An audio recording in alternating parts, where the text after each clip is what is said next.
안녕하십니까 성도 여러분, 좋은 아침입니다. 오늘도 성령님이 동행하신 하루를 보내시길 바라고요. 하나님과 이웃에게 참사랑으로 반응하며 사시길 기도합니다. 오늘은 성령 강림절 후 첫 월요일입니다. 성령의 은혜를 받았든 그렇지 못했든 예수 그리스도를 믿는 사람의 마음을 성령님은 당신의 거처로 삼으십니다. 관건은 성령님의 거처에 합당한 모습을 갖추는 것이겠죠. 비록 우리는 세상적으로 볼 때 초라해 보여도요, 우리 안에 계신 성령님 때문에 절대 초라한 사람이 아닙니다.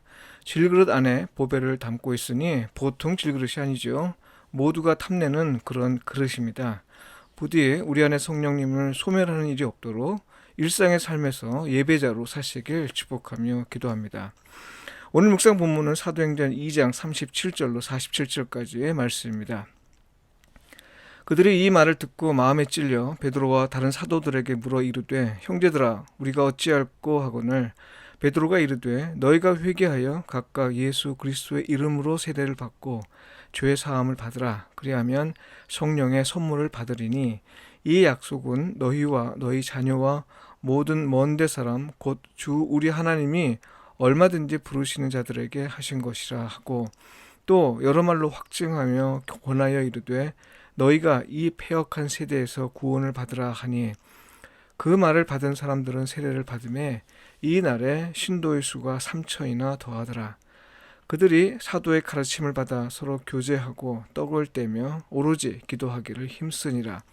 믿는 사람이 모든 물건을 통용하다 사람마다 두려워하는데 사도들로 말미암아 기사와 표적이 많이 나타나니, 믿는 사람이 다 함께 있어 모든 물건을 서로 통용하고 또 재산과 소유를 팔아 각 사람의 필요를 따라 나눠주며 날마다 마음을 같이하여 성전에 모이기를 힘쓰고 집에서 떡을 떼며 기쁨과 순전한 마음으로 음식을 먹고 하나님을 찬미하며 또 온 백성에게 칭송을 받으니 주께서 구원받는 사람을 날마다 더하게 하시니라.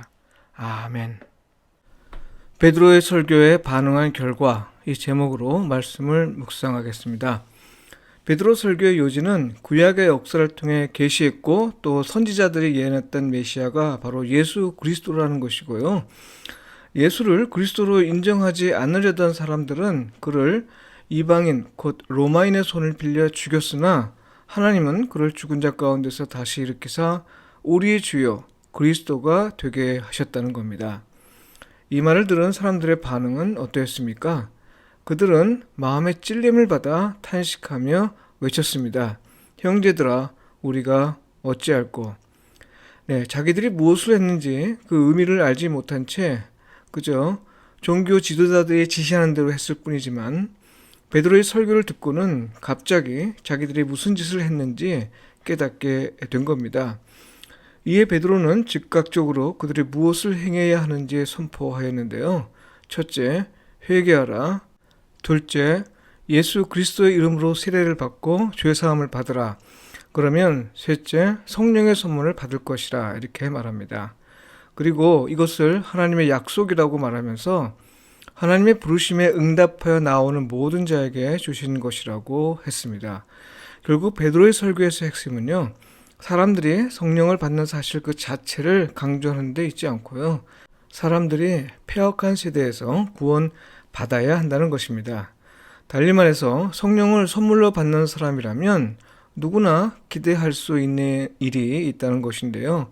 그건 바로 패역한 세대에서 구원받는 일이라는 겁니다. 여기서 사도행전의 저자인 누가의 관심을 살펴볼 필요가 있는데요. 누가는 베드로의 설교에 진심으로 반응한 사람들과 그들의 변화된 삶에 관심을 두고 있습니다. 첫째는 상당수의 사람이 기꺼이 세례를 받았다는 사실을 전해주고 있고요. 둘째는 공동체의 삶을 실천했다는 사실을 전해주고 있습니다. 세례를 받았다는 건 개종을 의미합니다.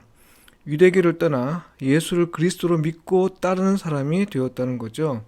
그리고 공동체의 삶을 보여준 건요, 구원받은 사람들의 삶의 모습을 보여준 겁니다. 기독교 역사에는요, 그 사도행전이 전하는 성도들의 삶을 모범으로 삼아 공동체를 실현하라는 사람들이 많았습니다. 그러나 성공 사례는 거의 없다 말할 수 있을 정도입니다. 무엇이 문제였을까요? 사실 누가의 의도는요, 공동체 자체가 아니었습니다. 후대의 사람들이 반드시 따라야 한다는 의미에서 공동체를 소개한 것이 아니었다는 말이죠. 누가의 의도는 오히려 구원받은 성도의 삶의 한 모형을 보여주는 것이었습니다. 그건 공동체는 성령의 인도하심을 받아야 한다는 것입니다. 공동체의 모습은 지역마다 다르고 또 세워지는 교회의 형편마다 다를 수밖에 없습니다.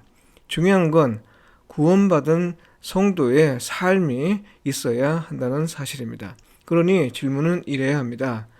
당신은 구원받은 사람으로서 어떤 삶을 살고 있습니까? 교회에서의 삶은 어떠합니까? 교회에는 복음에 대한 가르침이 있습니까? 교회는 성찬을 정기적으로 갖습니까? 교회에는 성도의 교제가 있습니까? 성도는 기도하기를 힘쓰십니까?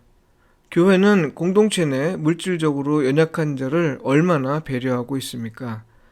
당신은 교회의 정기적인 모임에 참여하고 있습니까? 사실 사도 바울도 교회를 세울 때 초대교회 모형을 따랐다는 말은 없습니다. 그는 그 나름대로 교회를 세웠고 운영했습니다. 그가 여러 교회에 보낸 편지에서 확인할 수 있는 것으로 공통적인 건요. 첫째, 교회는 성령님의 인도를 받는다는 것이고, 둘째, 가르침이 있고, 셋째, 성찬이 있고, 넷째, 봉사와 교제가 있다는 겁니다. 그리고 다섯째는 베드로와 스데반의 설교에서 알 수 있듯이 복음 전도가 있다는 겁니다. 정리하여 말한다면요, 베드로의 설교에서 요지는 예수를 우리의 주님으로 그리고 그리스도로 세우신 하나님은 그를 믿는 자는 누구에게나 성령을 선물로 주신다는 것이고요. 누가가 성령 강림 이후 그리스도인 공동체를 소개한 목적은 구원받은 사람으로서 합당한 삶이 있음을 전하는 겁니다. 그것은 초대교회 성도와 같을 수도 있지만 반드시 그래야 하는 건 아닙니다. 다만 공통적인 건 성령의 인도를 받는 것이며 교육과 교제와 예배와 봉사 그리고 선교입니다. 이것이 성령을 받은 사람들에게 나타나는 모습입니다. 이건 오늘날에도 성령을 받는 사람에게 동일하게 기대되는 모습입니다. 기도드리겠습니다. 주님, 우리에게 성령을 선물로 주셨으니 우리를 성령님을 모실 수 있는 합당한 사람으로 만들어 주소서. 아멘.